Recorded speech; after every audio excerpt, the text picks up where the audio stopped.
In the rich tapestry of 1970s, American television, few shows captured the shifting sands of family life with as much warmth, honesty and gentle humor as One Day at a Time. This groundbreaking sitcom, centered on the Romano family, offered viewers an intimate window into the challenges and triumphs of single motherhood during an era of profound social change. As we revisit the script of this particular episode, we are immediately welcomed back into the cozy yet chaotic Romano apartment, a setting that serves as both sanctuary and battleground for Anne Romano and her two teenage daughters Julie and Barbara. The opening scenes masterfully establish the everyday rhythms of their lives, painting a vivid portrait of a working single mother striving to maintain balance amid financial pressures, parental responsibilities, and the ever-present generational tensions that defined the decade. The episode opens with the daughters busily preparing the apartment, vacuuming and tidying, in an apparent show of goodwill. This seemingly innocent domestic activity quickly reveals itself as strategic groundwork for a larger request. Julie and Barbara are not merely helping out of pure filial devotion, they are setting the stage to soften their mother for the announcement of hosting a major end-of-season basketball party. This setup is classic One Day at a Time. The everyday chores of family life become the foundation for larger comedic and emotional conflicts. Anne enters the home tired but appreciative, remarking on how terrific the place looks.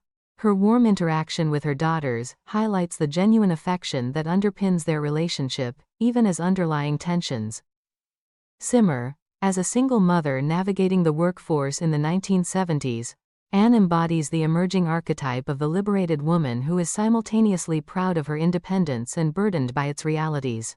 One cannot help but appreciate the historical context woven into these early moments. The 1970s marked a transformative period for American families. Divorce rates were climbing, women were entering the workforce in greater numbers, and traditional nuclear family structures were being redefined. Anne Romano, portrayed with nuance and strength, represents this transition. She works hard, attempts to start dinner despite exhaustion, and tries to foster a positive environment for her girls. Her dialogue crackles with the weariness and wry humor of a woman who has learned to juggle multiple roles: provider, disciplinarian, confidant, and friend.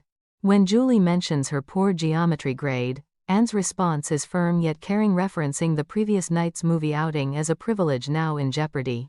This small exchange speaks volumes about the delicate economics of single parenting. Rewards must be earned, and boundaries maintained even when emotional and financial resources are stretched thin. The apartment itself functions almost as a character in the narrative.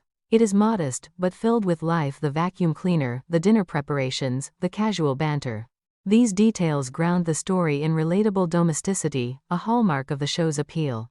Unlike the glamorous sets of many contemporaneous sitcoms, the Romano home feels authentic, reflecting the lived experiences of millions of American families transitioning through divorce and economic uncertainty. The writers excel here, in using mundane settings to explore deeper themes.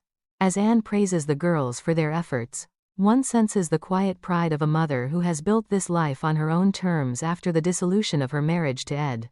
Yet beneath the surface lies the constant undercurrent of vulnerability, the fear that one misstep, whether financial or emotional, could unravel the fragile stability she has worked so hard to create. Barbara and Julie's scheming introduces the joyful, mischievous energy that defines their characters. Their excitement about hosting the basketball team, particularly the tall players including Pete Stratton, captures the giddy enthusiasm of teenage social aspirations. The dialogue flows naturally, with overlapping interruptions and playful jabs that feel authentic to sibling dynamics. Julie's crush on Pete and Barbara's supportive enthusiasm create a charming sisterly bond that serves as emotional ballast throughout the episode. As a critic, one must applaud how the show avoids reducing the girls to stereotypes. They are not merely rebellious teens. They are complex individuals navigating their own desires for popularity and belonging while living in a single-parent household that lacks the traditional safety net of a second income or parental authority figure always present.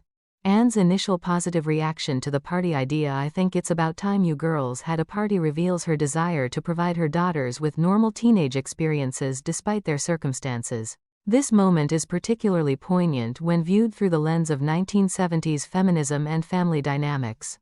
Single mothers like Anne were often scrutinized by society, expected to be both hyper-vigilant parents and self-sufficient providers. By agreeing to the party, Anne demonstrates a willingness to trust her daughters and grant them joy even as practical concerns about supervision loom.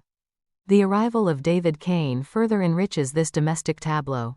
As Anne's supportive boyfriend, David represents a potential new chapter, yet his role is complicated by the girls' lingering attachment to their biological father and their schemes to manipulate adult authority figures. Schneider's early appearance adds the perfect layer of comic relief. The building superintendent's boisterous personality and incessant meddling provide a counterpoint to the more grounded family interactions. His fish-related banter and absurd suggestions inject levity into the scene, reminding viewers that One Day at a Time masterfully balances heartfelt drama with broad physical and verbal comedy. His presence also underscores the communal aspect of apartment living in urban 1970s. American neighbors were not distant. They were intrusive, helpful, annoying and endearing all at once. As the family discusses the party logistics, the script deftly introduces the central conflict of supervision. Anne's insistence on being present reflects both protective maternal instinct and the practical realities of the era, when unsupervised teen gatherings carried significant social and moral weight. The reference to Ozzie and Harriet chaperones highlights the cultural clash between traditional 1950s ideals and the more permissive 1970s youth culture. This generational tension is explored with sensitivity and humor, never descending into preachiness. Anne wants her daughters to have fun and social connections, but she refuses to compromise on safety and values, a dilemma faced by countless single parents of the time. The episode's opening act excels in establishing character motivations and relationships through economical yet rich dialogue. We learn about Julie's academic struggles, Barbara's social ambitions, Anne's work-life balance, and David's willing integration into the family unit. Each line serves multiple purposes, advancing the plot, revealing personality and commenting subtly on broader societal shifts. The writer's timing is impeccable. This would be allowing laughs to emerge organically from character interactions rather than forced punchlines. In these initial scenes, we witness the pure joy of relatable domestic comedy. The girls' buttering up of their mother Anne's mixture of suspicion and indulgence and the casual family banter create an inviting atmosphere that draws the audience into the Romano world. Yet even in these lighter moments, the script plants seeds of deeper emotional exploration. The girls' awareness that their requests burden their mother Anne's quiet exhaustion, and the underlying absence of a traditional father figure. This layering of comedy and pathos is what elevates One Day at a Time above many of its contemporaries. The 1970s backdrop is essential to appreciating these nuances. With the women's liberation movement in full swing, single mothers like Anne were both celebrated as pioneers and pitied as victims of broken homes.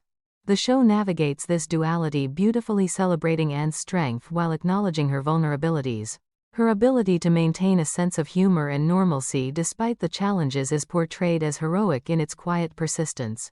The script's attention to small details, the shared chores, the geometry grade discussion, the party excitement builds a convincing portrait of everyday resilience. Furthermore, the episode demonstrates the show's commitment to authentic teenage voices. Julie and Barbara are not sanitized, they scheme, exaggerate and dream big. Their excitement about tall basketball players and social status reflects the universal teenage yearning for acceptance amplified by their family situation. As viewers, we root for them, even as we recognize the potential for chaos, a masterful balancing act by the writing team. In conclusion of this first part of our analysis, the opening of the episode masterfully reintroduces us to the Romano apartment, as a microcosm of 1970s American life. Through skillful scene construction, sharp dialogue and deeply human characters, the script invites us to empathize with the struggles and celebrate the joys of a single mother raising daughters with love, humor and hard-won independence. It sets the stage perfectly for the comedic fireworks and emotional revelations to come, reminding us why One Day at a Time remains a landmark in television history for its honest portrayal of evolving family dynamics.